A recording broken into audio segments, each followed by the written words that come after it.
Welcome to the Car Deal Advisor Podcast Show. The presenter of this show is Hugh Hetrick. Get ready for special motoring legends and great deals on your next set of wheels. So the 5 red lights have just gone out and it's go, go, go.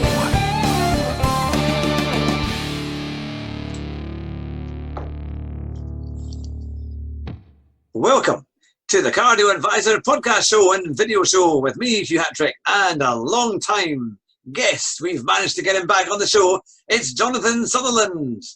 Hello there, Hugh. How is life? Good, very good. Well, as we've spent about 2 hours in the build-up, talking about all sorts of things and a little bit of cars in there as well, we thought we'd better get this sorted out. But to all our viewers and listeners, tonight's kind of program is all about the bargains that are out in the car market tonight. And we're doing it under the Car Deal Advisor name because that's our podcast and video channel that this video will be going out on. And if you like what you see, remember to subscribe and share and tell all your friends how great the show is. And that would be fantastic. So what have you been up to recently, John? I know I've been very busy with work, so I think I've been off the podcast for a while, but it's great to be back. And yes, obviously we're coming up towards the September the 1st. It's just in 2 weeks' time or so. So that's when the 69 plate cars come out. So there's some bargains out there, I believe. Yeah. And I'm going to say, because we've been looking at one of our recent cars was the Ford Ranger, wasn't it? That's a car that you quite like. And there's some phenomenal deals on those cars at the moment. Absolutely. Well, I've been talking to my accountant, and apparently I should be driving a double cab pickup truck and putting on the farm accounts to avoid tax. Did I say that? Oh, to avoid legally tax. No, but seriously, if you do have a small business or you're a sole trader, having a vehicle like that, you can basically run it through your business as an expense with very little benefit in kind. So it does make sense for business users. And these cars, they've become, from being really extremely agricultural vehicles maybe 15 to 20 years ago, through the introduction of the VW Amarok and the latest Ford Ranger models, to being really very drivable, useful cars. So whilst it used to be a real chore to trundle around in one of these things, now they're actually a very nice and quite stylish car. Now I'm trying to remember the name of the truck I once brought down to you, actually. It was a Bedford. Now it was. What was the name of it? It was a Bedford Navara or something, or Lavara. It was a Nissan. What was it called? It was basically an Isuzu, wasn't it? Rebadged as a Bedford. Aye. And then I think Bedford went bust, and it very quickly became a Vauxhall. And then I think everyone went bust, including the dealer you worked for, and then there were no more trucks. But what was it called? I don't remember that now. I'm going to have to look it up. I'll have a little look. I'll just look at my screen. Some of our viewers will be able to send us an email and let us know. Absolutely. The Bedford something or other. Yeah, I'm just going to control that bit and see if I can find out what it was. Bedford pickup truck. We're coming up right now. As you can see, it's alive. This is interesting stuff. Everyone is on the edge of their seat looking to work out what the Bedford pickup truck was called. And I have drawn a blank. I don't know. I'm not quite sure. It was very skittish when it didn't have anything in the back. That's what I remember. It was rear-wheel drive, of course, and it was great fun, actually, on the gravel. But I was trying to sell you one in those days, back in 1993. But, in the end, I remember we bought a Nissan. We bought a 1993 L-Reg, or L94 Nissan truck. That's what we bought, and our farm steward used to have that. But you didn't have reversing cameras, full leather trim, and adaptive cruise control on that. I mean, it barely had a gearbox. I remember. Well, so that we don't bore our viewers silly, let's get on with the show on that one. Exactly, but that's so interesting. But there's other trucks out there. You've got the new Mercedes X-Class, which is definitely not related to the Nissan Navara in any way at all, despite the fact that it basically has the same key, same radio, steering wheel, and no features. Also, the Nissan Navara, there's the VW Amarok and the Fiat. What was it called? Well, the Fiat Fullback. The Fullback. That's right. Which is very similar to the Mitsubishi L200. Basically, it's a reback. That's right. L200. Version of they are quite cheap. They are quite cheap. Yeah, they probably need to be. That L200 has been around a while, and it's got a certain image of either a sort of tarmacer or a nightclub owner. It certainly is. Apologies to all the L200 owners out there. Oh, you get a lot of vets driving them as well, isn't it? Vets, they quite like the I suppose because of four-wheel drive, and they can head off into the fields with an L200 or something like that. But they are not maybe the best to drive compared to the rest of them. But tonight's show is all about bargains, and we've got some bargains for you. Not just with, for example, with super minis, but right the way up to luxury cars too. Now, one of our cars that we looked at earlier was the super mini sector is very, very competitive. But you cannot get a Ford Fiesta for less than 10 grand if it's brand new. They're normally around about 11 or 12 or maybe a wee bit more than that. But there is one great car, which is French, which is the Citroën C3. And you can get a new one pre-registered for just £9,800. We found that on Auto Trader earlier today, which is a cracking deal for what it is. It's about 4 or 5 grand off, and it's a lovely car to boot. Now, I don't think you've driven one. I have driven one. I haven't, no. I mean, it does seem incredibly cheap. Is this because France is going to recession and they're not buying any? What's going on? Well, Why are they selling? I think the market in Britain has certainly, it is about 5% down overall. It's varying month to month. But this time of year is a great time to buy because it is quieter. Even though you've got the version on the 1st of September, there's a lot of pre-registered cars out there, even 68 plates, and then 60, now will be the 69 plate coming out. Obviously, there's thousands of 19 plate cars sitting in forecourts ready to go. But really, on any kind of car, I mean, I thought super minis are slightly better because you can get a cheap car for a car for well under 10 grand, for example, like a Fiat 500 or a Fiat Panda. Things like the Hyundai i10 for about 7.5 grand, but they're quite small, so maybe it's a limited market. But the kind of bigger cars are very popular. Well, for the Fiestas, Vauxhall Corsa was another car that came to mind. You can get them for about £8,500 to £9,000, which is not bad. Though of course there is a new one coming, which will make the old one even less desirable than the current. When they're okay, they're not bad, but they're not going to set your pulse on fire. And certainly we found that the handling was a wee bit funny with the new one. It seemed to kind of turn in almost too well, and you find yourself having to readjust the steering halfway around the corner, which doesn't really happen on any other car. But they are cheap, so it's really. It's got some good features, the Corsa. It's got heated steering wheel on a lot of the models, and they've all got CarPlay as standard and cruise control, which is amazing, really. Because I've rented a few of them over the time, and I've actually been quite impressed by them. I have to say, quite on a long run, they're really quite good. I had 1.4. Corsas, with CarPlay, heated wheel, and cruise control. They were really very good. Yeah, they do actually drive quite well. I think, especially if you get the 1.4 turbo petrol, there's a lot more go in that. And they are kind of, and I think it does look nice. If you get like an SRI, it's actually quite a nice car to have. But I think one of the biggest one is the new Peugeot 208. I mean, that looks absolutely stunning, especially top of the range, guys. Now that's probably going to be about 20 grand less price, but Peugeot always discount. So, there will be possibilities of getting, I reckon, 3 or 4 grand off that fairly quickly, once a few have come into stock. So that's going to be one of the bigger cars to work out. So the C3 is definitely very, very good. Volkswagen Polos are always a bit more, probably about, the cheapest I've seen is about 11,995 for something of that size. But it's actually quite a big car now. The Polo has kind of gained. It is. It's probably the same size as a Golf. It was probably even bigger than the Golf of the 70s. Again, you'd have to have an anorak right into with the if that's true or not. But I reckon the new Polo must be bigger than the Golf from 1977. Yeah, no, probably. Definitely.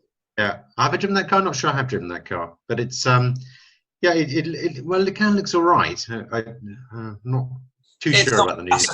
Yeah, and the cheap ones, you got that little engine. It's too small. It's a 1 litre, isn't it? It's like 75 brake. It struggles, I think, to be a car. Yeah.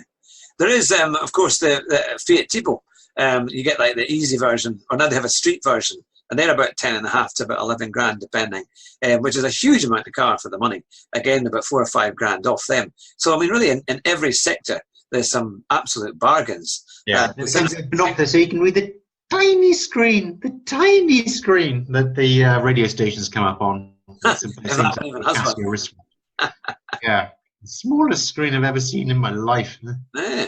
But I want to tell you as well about the car that we bought recently, which is a Citroen C4 Picasso.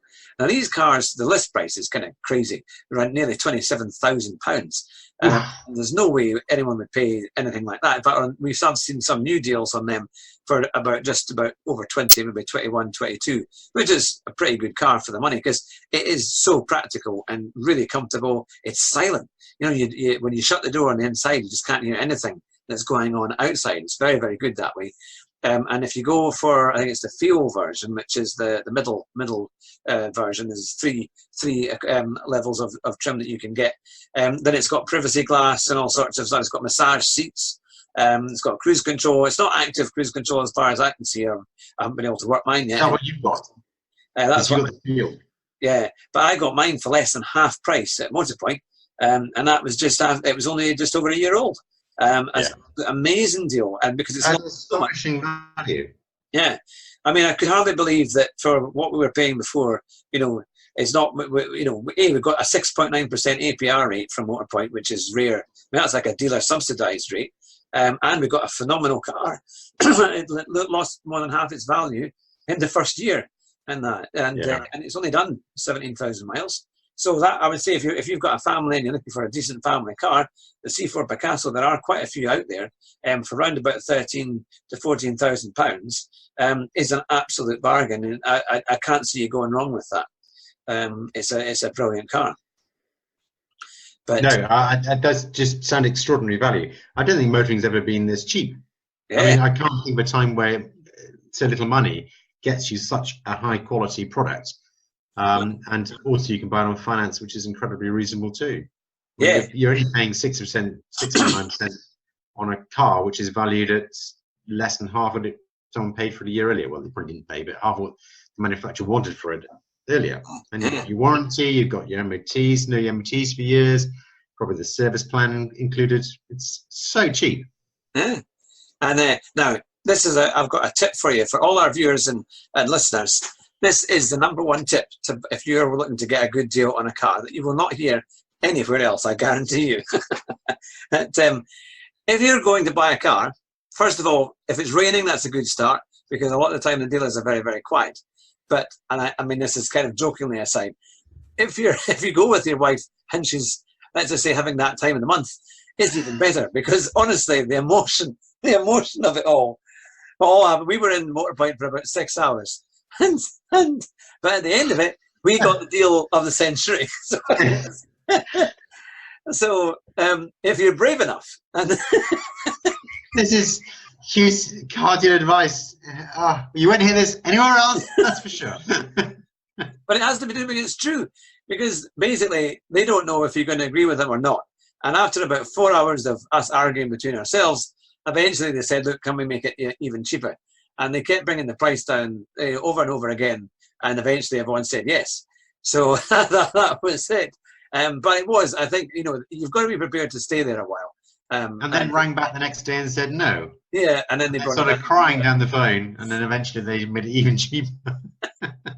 So basically you were paying less than you were for your 4-year-old Dacia. Yeah, hardly any more than it. It was incredible, really. It was the deal of the decade, Hugh. It was. You are the car dealer advisor. Yeah. Speak to Ronnie at Motorpoint Berkeley, and he'll do you a good deal. Say Hugh sent him. He'll probably just quit. But no, it was incredible. It's worth. We've bought and sold an awful lot of cars, and you've tended to get very good deals new, and also you've got good money secondhand for them. What would you say is your trick or the thing that you found that makes that work? Because to try and avoid the dreaded depreciation, what has been your kind of tip to help people get a good deal for that? Yeah, well, buying as you have at the kind of age of car that you have is ideal because you're getting pretty much all the advantages of a new car with half the price, which is incredible. It's all about knowledge. You need to know, particularly with a new car, exactly how the dealer is funded. So they've got their margin before the sale. So they've got rather like if you sold a loaf of bread for £1 and you bought it for 75p, you make 25p. But also there's money if you buy a certain number of cars or sell a certain number of cars. So that's called their bonus, which is normally quarterly. So you can work out that an average dealer, say a BMW or Mercedes dealer, altogether has maybe 13 to 14% margin in a car. And then that would be the pre-VAT price of the car. Then just work backwards from there and work out a deal in your head that leaves the dealer with about £50 profit, and just insist on the deal. And the key is being willing to walk away and just say, this is my last offer. It's a one-time offer, and that's it. I'm going to turn on my heels and walk away. And normally they'll do a deal. If you know that they are making a little bit of money out of it, leave them a little bit of money, and then just turn on your heels and walk away if they don't do it, and find another car. Plenty of cars out there. And what would you say as well for all the kind of extras? Because dealers are very kind of quick to add on like paint schemes and all sorts of stuff, and obviously things like your gap cover and things like that, which I think in some ways, if it is on finance, it's certainly something people should certainly look at their financial situation, because it does potentially guard them from a loss if they lose the car in an accident or if it gets stolen. Depending, obviously, different products vary. But some of the dealers can charge quite a lot of money for those extra. Before you know it, could be £600. And it's unbelievably expensive insurance. All you're doing is insuring the car from the difference between what you paid for it and the value that the insurance company would give you if it was a write-off. For an example, if you paid £12,000 for your Picasso and then you paid £700 for gap insurance, and they just said, it's great, you'll get your £12,000 back if you drive into a tree. Well, in a year's time, the car's probably worth £9,500, £10,000. So you paid for the year maybe £300 or £400 to insure £2,000. Who would do that? I mean, it's incredibly expensive insurance, but they get you on fear. They get you on fear that you're going to lose your car. So, on the face of it, it's dreadful insurance. If you're paying £700 for 3 years on a Bentley Bentayga, then actually maybe then it's better value, because obviously the price is going to plummet. If you crash your £200,000 Bentayga after 2 years, it's probably only worth £80,000. So the insurance company's going to be crying because they're well down. So it might make sense on that car, but on a day average car, bought after a year or two, it just financially makes no sense to take out gap. You better just take the chance. Aye. Well, here's a top tip that you won't hear anywhere else. That's it. And also the SuperGuard stuff for the paint. Yeah. They try and sell you that for £300. Well, I took my car in the last time to get a trade-in, and to the same dealer that insisted on selling it to me. And I got him to give me a trade-in price. And when he sold it to me, he said, you get a better price when you trade your car in. So he gave me the price of my car. Then said, oh, I forgot to tell you, it's got SuperGuard on it, so it's worth £1,000 more, right? And he went, no. I said, but when you sold it to me, and on the new car that I'm buying, you say it's going to add to the value. And he was completely scuppered. So he had to give me another £150 for the car, or I was going to walk out of the showroom. So there's another top tip. That's the thing, because it can very, very quickly mount up. But we also saw some other cars that we thought were phenomenal value, and one of those cars was in the luxury sector, which was the BMW 7 Series. And these were just going over just over 40 grand, about just about 41 grand, just under, which is amazing when you think that car probably is well over 60 grand new, and it was just a pre-registered car ready to go. And I can't see it losing a massive amount of money over the next 3 or 4 years. I mean, it will lose a bit, but I mean, that's a car that will easily sell. Yeah, and you can't see it losing more than, say, a 3 Series bought at that price. If you spend £40,000 on a 3 Series, I'd imagine in 3 years' time, the 7 Series and 3 Series would be worth a similar amount. So in theory, your monthly payment should be the same. And if you're buying a 730 3-litre diesel, the economy is going to be pretty good. And you're driving a frickin' 7 Series. You know, you've got your air there, you've got your contour seats, massage seats, you've got your 7 Series key fob. You're the king of the hill, rather than some rep in their 320D. So I mean, it's a phenomenal deal. Yeah, I also saw some Jaguar XJs for a shade over 44 grand. Again, they were pre-registered, which is again another 20 grand off at least. on those kind of vehicles. So there's bargains to be had right across the board. In fact, one of the cars that I quite like, and I'm not sure if you're a fan of it, the Hyundai Tucson. It's always the rental car choice. It is. It's the car that they used on the London Bridge terror attacks and the Westminster Bridge terror attacks. Yeah, it was when it very first launched. That's the first time I saw one, was on Westminster Bridge. Yeah. Oh well, and I can see it's having to be transferred to BitChute very, very soon. No, that was just the rental car they used. It's just incidental. But they're very cheap, for about 14.5, 15 grand brand new. Again, pre-reg, ready to go, which is very, very cheap for that kind of car. It's actually cheaper than the blooming Hyundai i30, which is an okay car, but it's nothing to kind of massively write home about unless it's the GTI version or the N version that they have on that. So it's a fantastic deal for someone who's looking for a decent family hatchback. So if you're watching, give us an email at podcast at cardealadvisor.co.uk and give us your thoughts. Is there a car that you're looking to get a write-up on, or you think you'd like to have it featured in the show? And we'll do our best to give you independent advice as whether we think you should buy it or not. Because there's lots of great cars and there's also lots of terrible cars out there. Now, on that note, John, what is the car that you would least recommend that's out there just now? There might be quite a few. Oh. Well, it's all down to image, isn't it? Because none of the cars are terribly bad. You'd say the Vauxhall Mocha, I'm sure. What was I really disappointed with? Oh, that's a difficult question. To be fair, I drove the Vauxhall Rifter.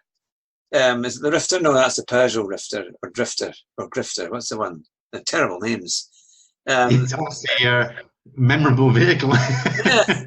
It basically replaced the old, the kind of people carrier one. Oh, it's gone straight out of my head, but it's the same as a Peugeot Rifter, but it's a Vauxhall version. Is it not the Movano? That's the bigger one. And it actually drove all right. It just looked terrible. But it really isn't. It's almost like it's taken over from the Fiat Doblo. It's not the looker in the family, but it was. But yeah, that was. It drives all right, but you wouldn't want to drive around in it. No. I'm trying to think of a company car in action, and what was the least enjoyable car that I drove? I'm trying to think. I can't particularly. I think some of the maybe don't drive. I didn't even drive the Toyotas. I'm not sure I drove those. They were pretty. The new Corolla was quite good. Yeah, it was okay. I mean, it wasn't maybe so good on the hill route, but actually it looked quite nice. Yeah, I don't know. It's stuff like the Mocha, isn't it? Really, just these fake SUVs that aren't really SUVs that people pay a fortune for. The Kadjar, that's probably terrible. Yeah, that was one of your cars that you really didn't like. I really didn't like that car at all. It's plain. It was dull. It drove quite badly. I mean, not dangerously, but just gave you nothing back as a driver. It was the most soulless car ever. I mean, it's welfare fodder again, isn't it? That's what it's for. Yeah, and it's done extremely well for Renault. Renault have sold an awful lot of them. Well, there's a lot of welfare. Yeah, huge discounts as well available. You get masses of money off. But so there's really a wide-ranging amount of vehicles out there. I mean, really, you could list any make and manufacturer, and you'll get pretty much a pre-reg deal available. In fact, there were some incredible deals on Lotus Elise. That was one of the other cars I saw. Really? Yeah. They were some of them were under 40 grand, and I'm sure I saw a few pre-reg cars at 33 grand for a new model Elise, and in a range of colours. Again, that was from Auto Trader. So I mean, if you want something that's really quite sporty, and a proper, authentic, driver's car, it's not that bad overall. You've got to think a PCP on that. It's probably. Do you get the impression there's just about to be a massive economic crash? I mean, if BMW is selling 7 Series for 35k, Lotus is selling Elises for 33, I think it's happening. I think this is it. It's the collapse. I think we're the first people to notice the economic collapse that's about to happen to you. If you listen back to this podcast in 6 months while we're living in a box under a bridge somewhere because the economy's collapsed. I mean, maybe we should be. I mean, it does seem unbelievably cheap to be buying these cars at that kind of money. Do you not think? Yeah, and there was like the Mercedes. The euro exchange rate is kind of parity. So you think that imports like BMWs would be more expensive, yet clearly they can't sell them for £40,000 pre-reg on a 65k car. I mean, do you think there's trouble ahead here? I don't know, but yeah. It's interesting. Because even things like the Mercedes CLA, which is the kind of mini estate and the saloon, they were going for less than 25 grand pre-reg, ready to go. And that's about 7 or 8 grand discount, depending on the model. Yeah. So, you know, and it's a lot. I mean, you can barely get a Focus estate for that. Or a Mondeo estate is 21, 22 grand. And there's hardly any discount on them, maybe 3 or 4 grand. But they're still selling for 21, 22. What is going on there? Yeah. I mean, okay, maybe it's just the August thing, or do you think this is really something that's happening? Do you think something is happening out there? Do you think confidence is drying up? I don't know. Yeah, I think there was a real shortage of cars in the last year, and I wonder whether maybe they've got a glut of stock now because they've all ordered like crazy, and maybe it's beginning to come back. You know, so that there's more stock available, but there's a glut of cars ready to go. So I think this is going to be a great time to buy, even with the Brexit thing going on at the moment, or about to happen at the end of October. I think people are just holding off as well. I think they're just holding off on some of the deals, and that's why for the premium stuff, maybe people in jobs with, you know, higher paid company cars, that kind of thing, which a lot of these cars go to, they're just waiting to see. But according to the main registrations, it's only about 5% down. So it's so you kind of wonder. Yeah, but they're all pre-reg. Yeah. The registrations were down 5%, but the sales, well, they down because all the cars are sitting in fields. I mean, you got lines of 7 Series unsold pre-reg. I mean, we were looking at the Ford Rangers earlier. There seemed to be that's a car you couldn't get last year. You just couldn't get one, and now there's sort of $5 grand off the most popular model. You know, it's happening. Oh. Hang on. So, for our viewers and listeners, there are simply hundreds of deals out there. We would just recommend you go out there, research the car that you would like, and make sure that you get the best price. You got to look at it on Auto Trader, take that information in with you to your dealership, whether it's a local one or a national one, and say, look, this is what I've seen it available for. What can you do? Because it's worth asking, and I think most dealers now are desperate to do deals. There's all sorts of finance things that they'll throw at you to try and make sure that you get a cracking deal. So it's worth it. And obviously, always do a test drive. It's amazing how many dealers are not that keen to do test drives. Apart from some of the big, maybe franchise ones that are giving you 500 quid extra if you take a test drive, things like that. But definitely worth that. I would never buy a car from a dealer who said, "Oh no, you can't have a test drive." That's a definite no. But yeah. So do you have any last minute top tips for our viewers and listeners? Well, it's made me quite worried, this podcast, just doing it generally. Are there any deals on Marauders? What can your contacts get Marauders? And those, let's say, basically a road legal tank.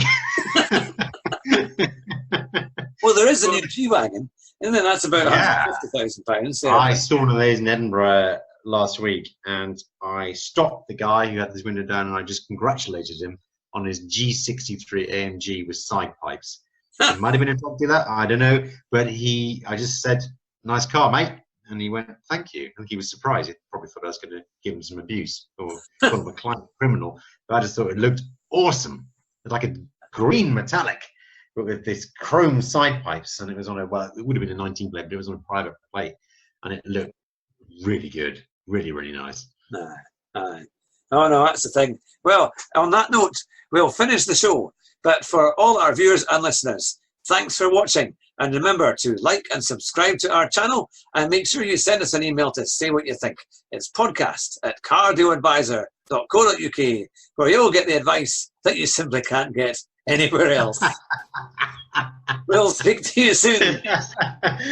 Carefully. Some interesting advice today, that's for sure. I'll make sure I'm doing plenty of editing. I'll speak to you later. From our special guest, Jonathan Sutherland, and me, Hugh Hattrick. It's been lovely to speak to you, and we'll speak to you very soon. Bye just now.